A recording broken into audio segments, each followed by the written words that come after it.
Shalom, selamat bertemu kembali dalam pembelajaran kita hari ini.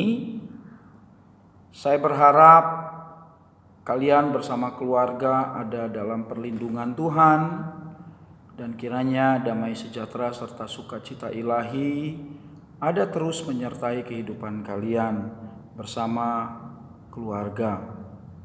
Hari ini kita mau belajar kembali tentang salah satu aspek pertumbuhan manusia, di mana kita kemarin sudah belajar tentang pertumbuhan secara jasmani, secara moral, secara emosi, dan secara intelektual atau pola berpikir. Hari ini kita mau belajar tentang aspek spiritual. Nah, aspek spiritual itu bicara tentang bagaimana hati seseorang meyakini sosok pencipta atau penguasa alam semesta. Dalam pemahaman kita Kristen, aspek spiritual atau aspek rohani ini diawali saat orang tersebut ada dalam kandungan ibu. Mengapa demikian? Karena sejak ada dalam kandungan ibu, dalam masa kehamilan seorang ibu,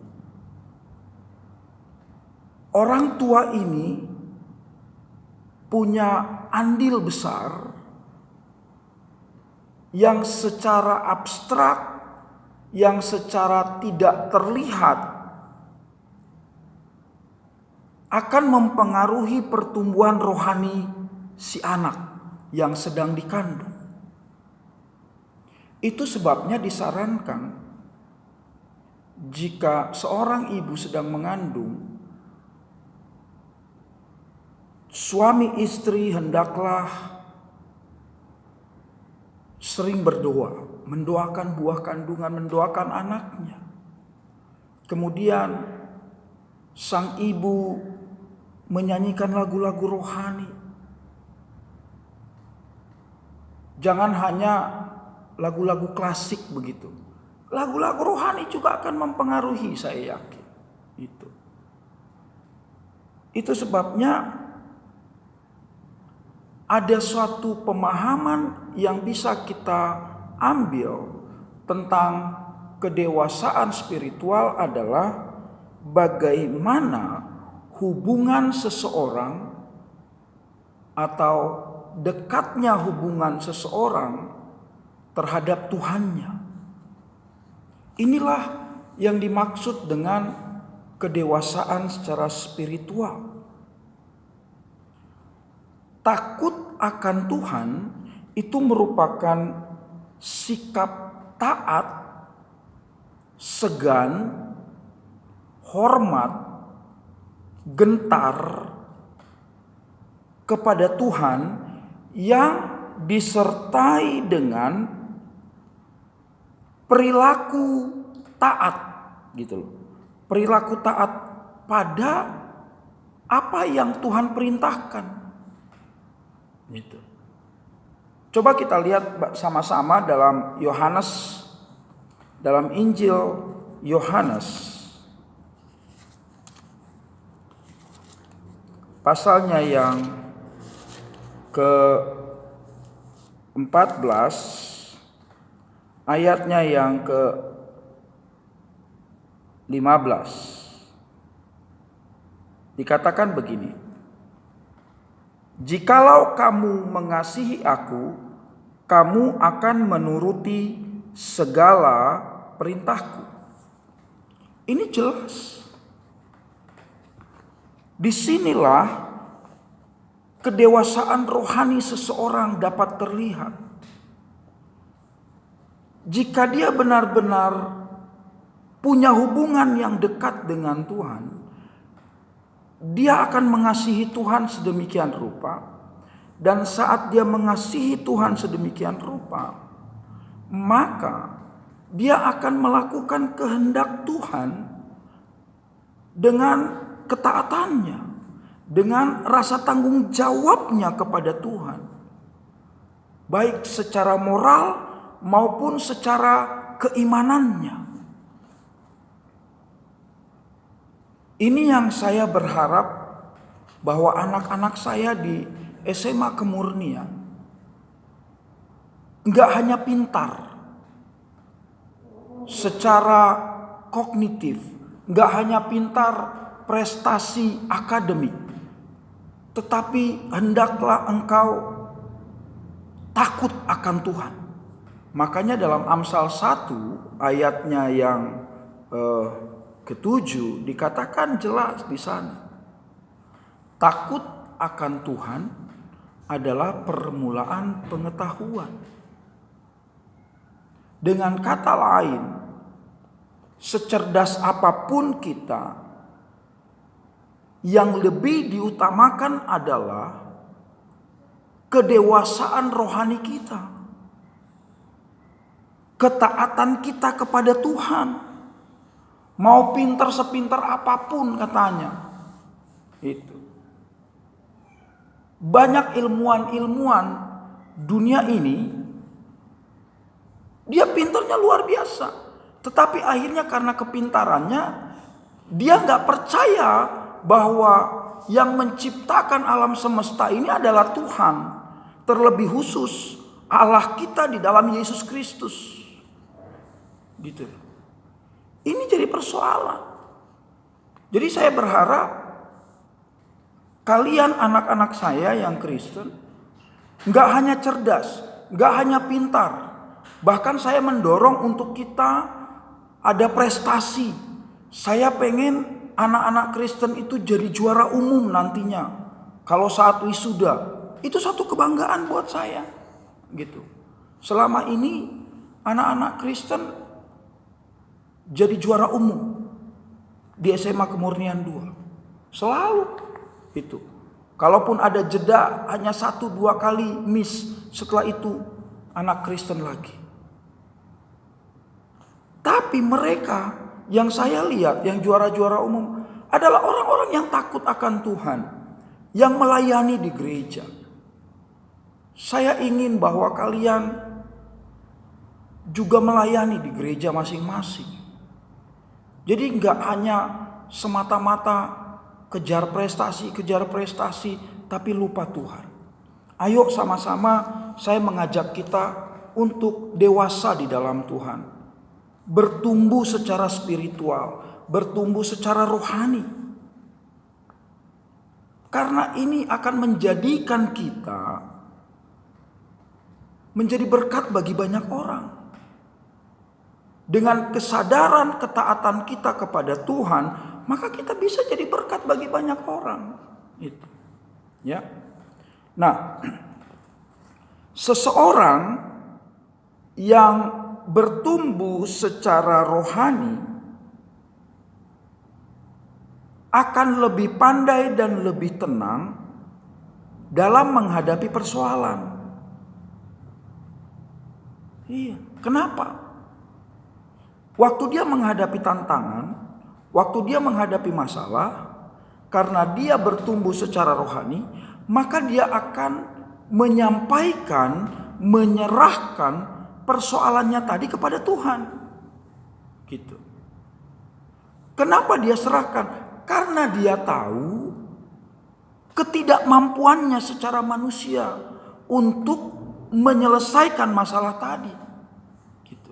Makanya dia langsung serahkan sama Tuhan. Jadi jangan kalian pikir, ya kan, ada orang yang mengolok-olok nih, ya kan. Kalian yang SMP, yang naik kelas 10 hari ini disebut apa namanya? Generasi Corona. Ini kadangkala istilah ini malah jadi mengecilkan hati seseorang. Saya kurang setuju kalau ada istilah generasi corona lagi. Seolah-olah kalau generasi corona itu enggak bermutu, enggak punya kualitas. Salah. Bukan gara-gara generasi corona itu menentukan kualitas seseorang. Enggak. Jadi kalian jangan berkecil hati. Kita jadi generasi corona ya. Aduh kita mungkin. Aduh jangan. Jangan pernah berpikir begitu. Kalian adalah generasi terbaik di 2020. Gitu loh. Ya. Kalian adalah lulusan terbaik 2020. Baik itu SMP, SMA maupun SD. Jadi jangan pernah pemahamannya salah gitu. Ya. Nah, itu sebabnya ayo sama-sama kita bertumbuh dalam rohani, kita bertumbuh dalam iman, kita bertumbuh dalam kerohanian kita, pengenalan kita, pemahaman kita akan Yesus Kristus Tuhan. Nah, catatan penting tentang pemahaman akan iman, akan kerohanian. Yang pertama, iman itu adalah anugerah Tuhan. Ibrani pasalnya yang ke-11 ayat 1. Itu udah jelas pemaparannya, Ibrani pasal 12. Coba kita baca di sana, Ibrani pasal yang ke-11 ayat yang pertama. Ini ayat yang sudah seringkali kita dengar, kita baca mungkin, atau seringkali disampaikan dalam khotbah-khotbah disampaikan oleh hamba-hamba Tuhan tentang iman. Ibrani 11 ayat yang pertama. Demikian firman Tuhan. Iman adalah dasar dari segala sesuatu yang kita harapkan dan bukti dari segala sesuatu yang tidak kita lihat. Iman adalah dasar dari segala sesuatu yang diharapkan. Apa arti diharapkan? Belum ada, belum terwujud, namanya juga masih diharapkan. Kalau sudah nyata itu bukan diharapkan lagi, udah real, udah ada wujudnya, udah terjadi gitu loh. Kalau udah ada buktinya itu present. Tapi kalau misalnya masih diharapkan itu future. Belum jelas itu. Tapi pengharapan kita orang Kristen itu jelas, jangan salah ya. Kenapa jelas? Karena kita punya iman. Iman itulah sebagai dasar pengharapan kita. Dan iman itu jugalah bukti dari yang gak terlihat. Bayangkan, dia nggak kelihatan, tapi kita bilang sudah ada. Ini bicara tentang keyakinan. Ini nggak gampang sampai pada pembuktian ini, ya. Nggak gampang untuk kita bisa berkata iman adalah bukti dari yang tidak kita lihat. Ini berat ini, gitu, ya. Makanya iman itu akan terlihat dari seberapa dekat hubungan kita dengan Tuhan kita. Sehingga begitu yakinnya kita kepada Allah kita. Jadi kalau kita nggak dekat-dekat amat, susah kita untuk meyakini. Nah, bagaimana kita caranya untuk meyakini Tuhan kita? Ayo bangun hubungan yang dekat dengan Tuhan. Bangun hubungan yang intim dengan Tuhan. Gitu. Caranya gimana? Gampang. Berdoa setelah bangun tidur pagi, ya kan? Tuhan gak butuh kita berdoa lama-lama. Yang penting kita tahu bersyukur gitu loh. Pagi, ya. Itu kan jelas. Yohanes 1 ayat 1 bilang apa? Pada mulanya adalah firman. Nah ini. Berdoa itu adalah bagian dari firman. Jadi kalau awal mula kita bangun pagi, ya berdoa gitu loh. Ya. Ini bangun pagi langsung kamar mandi. Ya kan? Bangun tidur, ku terus mandi. Ini orang yang gak tahu bersyukur. Ya. Kadangkala lagu itu gak benar. Ya. Harusnya kita orang Kristen tuh bangun tidur, ku terus doa. Ya kan? Setelah itu kita mandi. Itu yang benar. Ini kadangkala udah bangun tidur, gak berdoa, gak mandi, belajar. Aduh, ini repot, ya kan?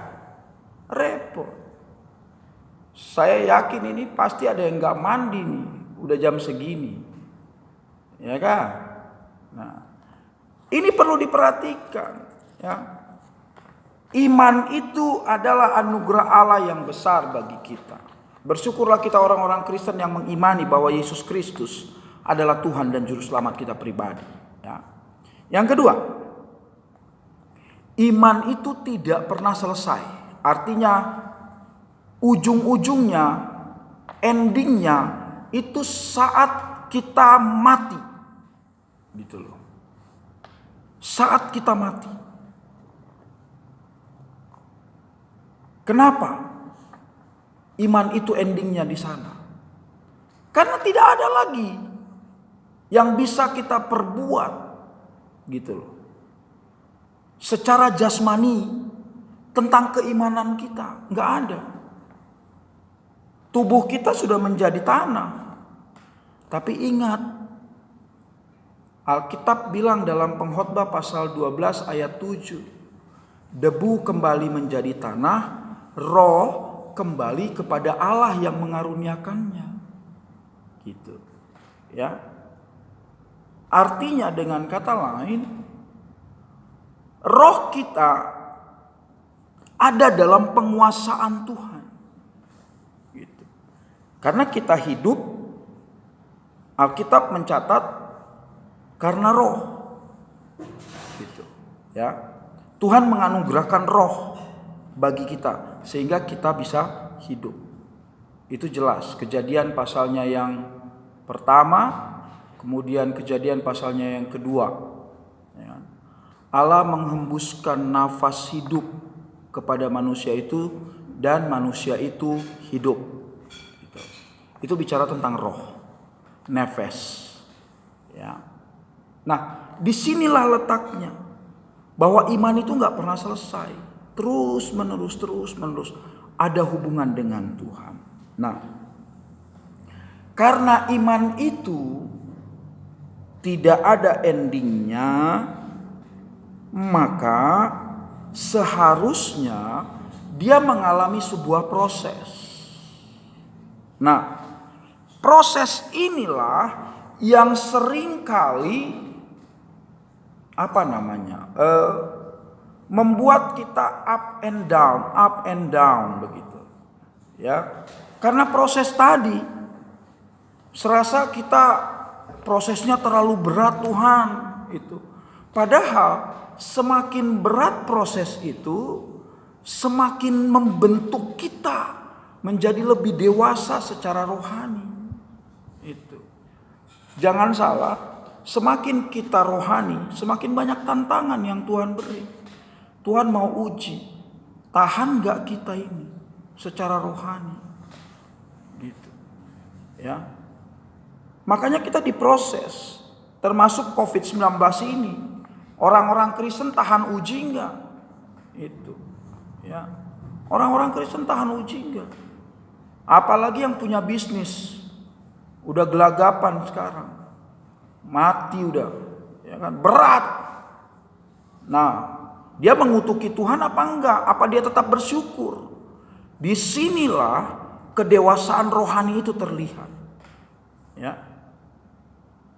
Ayo sama-sama kita pahami. Yang ketiga, iman atau keyakinan kita atau kerohanian kita atau hubungan dekat kita dengan Tuhan itu akan membawa hikmat bagi kita. Jadi iman itu adalah dasar hikmat Tuhan bagi kita. Saya ingin sampaikan ini. Iman itu dasar hikmat Tuhan bagi kita. Gimana Tuhan akan menganugerahkan hikmatnya sementara kita nggak percaya Tuhan. Sementara percayanya kita setengah-setengah gitu. Benar nggak ya Tuhan menyelamatkan kita? Benar nggak ya kita masuk surga nih setelah mati? Benar nggak ya waktu kita jadi Kristen kita menjadikan Yesus Kristus sebagai Tuhan dan Juru Selamat kita pribadi, lalu kita mati? Kita masuk surga enggak ya? Apa kita harus berbuat baik dulu, berbuat baik terus seumur hidup kita supaya kita bisa masuk surga? Enggak. Yohanes 3 ayat 16 jelas bilang, siapa yang percaya akan memperoleh hidup yang kekal. Percaya kepada siapa? Percaya kepada Yesus Kristus adalah Tuhan. Itu keyakinan kita. Lalu saat kita sudah menjadikan Dia Tuhan dan Juru Selamat kita pribadi, maka sebaiknya kita bertumbuh secara rohani. Dibuktikan dengan hubungan dekat kita kepada Allah. Ya kan?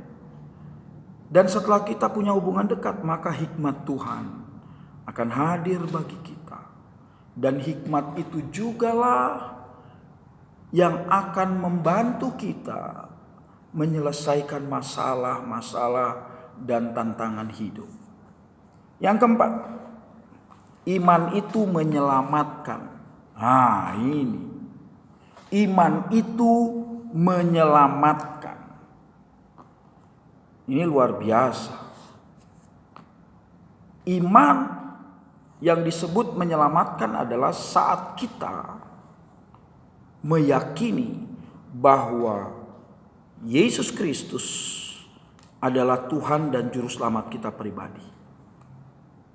Bukan uang, bukan materi. Ingat itu baik. Firman Allah adalah segala-galanya. Yesus Kristus Tuhan adalah segala-galanya. Ya kan? Maka dari itu, coba kita baca dalam Roma, kitab Roma, ayatnya yang kedua mulai, pasal yang pertama, Roma pasal pertama ayatnya yang kedua mulai. Injil itu telah dijanjikannya sebelumnya dengan perantaraan nabi-nabinya dalam kitab-kitab suci, tentang anaknya yang menurut daging diperanakkan dari keturunan Daud, dan menurut Roh kekudusan dinyatakan oleh kebangkitannya dari antara orang mati, bahwa ia adalah anak Allah yang berkuasa, Yesus Kristus Tuhan kita. Dengan perantaraannya kami menerima kasih karunia dan jabatan rasul untuk menuntun semua bangsa supaya mereka percaya dan taat kepadanya. Ini jelas. Yesus Kristus adalah Tuhan.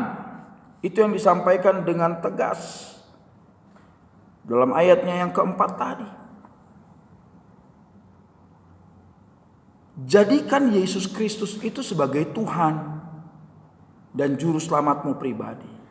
Yakinlah bahwa engkau akan masuk surga. Ya, bukan perbuatan baik kita yang menyelamatkan kita. Bukan perbuatan amal baik kita yang menjadikan kita masuk surga. Bukan. Tetapi keimanan kita kepada Kristus Yesus Tuhan. Ini. Jadi ingat. Bukan uang nomor satu. Bukan uang segala-galanya. Itu. Sekarang. Punya banyak uang kita. Mampu gak menghadapi COVID? Gak bisa. Ya, hanya kuasa Tuhan yang mampu. Ya. Itu sebabnya saya berharap takut akan Tuhan itu menjadi prioritas hidup kita.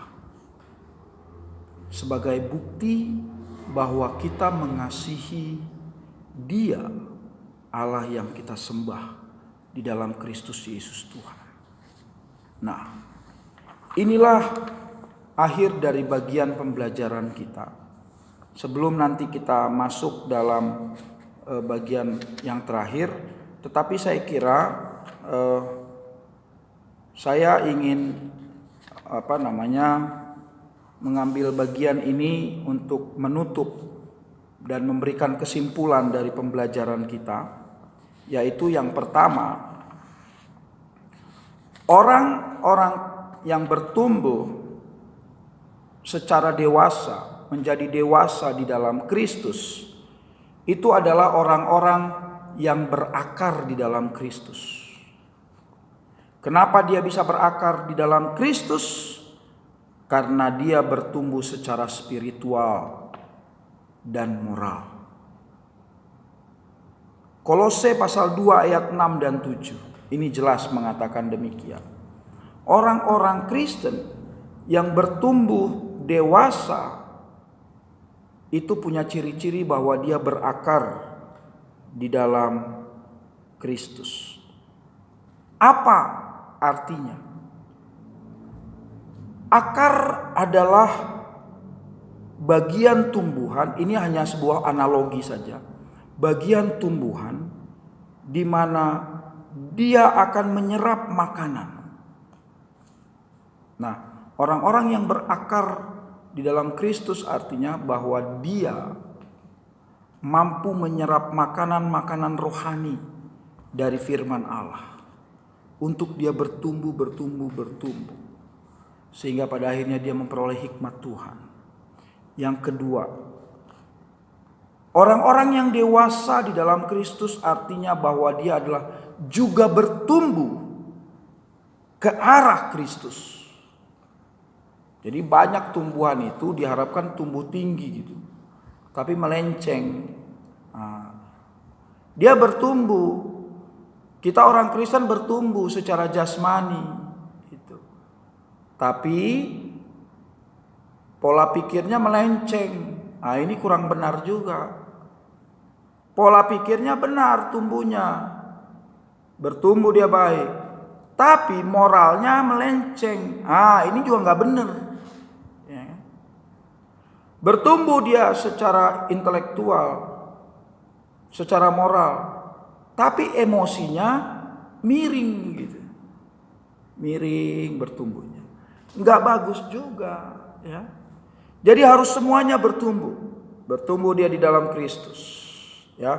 Baik itu secara jasmani, intelektual, emosi, moral, spiritual. Dia harus bertumbuh beriringan. Bareng-bareng, ya. Inilah pertumbuhan secara atau bertumbuh di dalam Kristus, ya. Yang ketiga, orang-orang yang dewasa dan bertumbuh di dalam Kristus adalah dia berbuah bagi Kristus. Berbuah bagi Kristus itu gampang terjemahannya buat kita orang Kristen.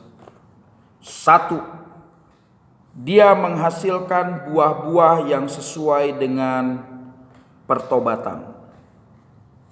Itu, ya. Itu dikatakan dalam Yohanes pasalnya yang ketiga atau Matius pasal yang ketiga. Gitu. Dia berbuah sesuai dengan buah-buah pertobatan. Yang kedua, hidupnya menghasilkan buah Roh Kudus. Galatia pasal 5 ayat 22-23. Ini jelas nih. Firman Allah bilang apa? Hasilkanlah buah-buah yang sesuai dengan pertobatanmu. Ya. Buah Roh Kudus, Galatia 5 ayat 22-23. Orang Kristen harus berbuah. Gak boleh gak berbuah. Matius pasal 7 bilang apa? Jika ranting yang tidak menghasilkan buah dipotong, dilemparkan ke dalam api, dibakar. Itu konsekuensi dari keimanan kita sebagai orang Kristen. Jadi orang Kristen itu kalau nggak menghasilkan buah, artinya apa? Dia hanya sebagai beban. Sementara Allah pengen kita bukan jadi beban, tetapi kita jadi berkat bagi banyak orang. Bagaimana caranya jadi berkat bagi banyak orang? Hasilkanlah buah-buah yang sesuai dengan pertobatan, hasilkanlah buah Roh Kudus. Ini jelas. Ya.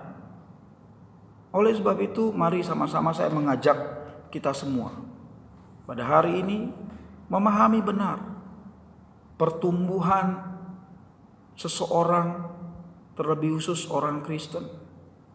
Bagaimana dia harus bertumbuh? Pertumbuhan apa saja yang harus terjadi dalam hidup seseorang? Jika dia bertumbuh secara jasmani, bertumbuh seperti apa? Jika dia harus bertumbuh secara moral, moralnya harus seperti apa? Jika dia harus bertumbuh secara intelektual atau pola berpikir, harus bagaimana orang dewasa punya pola pikir? Itu sudah jelas, ya. Kritis, proaktif, kemudian komprehensif, ya, analitik, itu, ya, positif. Itu jelas, ya. Bagaimana dia bertumbuh juga secara emosi. Dia mampu menempatkan emosinya dengan baik, perasaannya pada waktu yang tepat dan pada orang yang tepat. Demikian juga dia bisa bertumbuh dewasa secara sosial. Dia punya hubungan yang baik dengan lingkungan. Dia punya komunikasi yang baik dengan lingkungan. Bagaimana seseorang bertumbuh dewasa secara spiritual. Ya kan? Dia punya hubungan yang dekat dengan Tuhan. Ya. Itu sebabnya mari anak-anakku yang terkasih di dalam Tuhan, kita mau menyadari secara baik. Kita harus bertumbuh dan pada akhirnya kita menghasilkan buah yang sesuai dengan pertobatan dan buah Roh Kudus. Amin.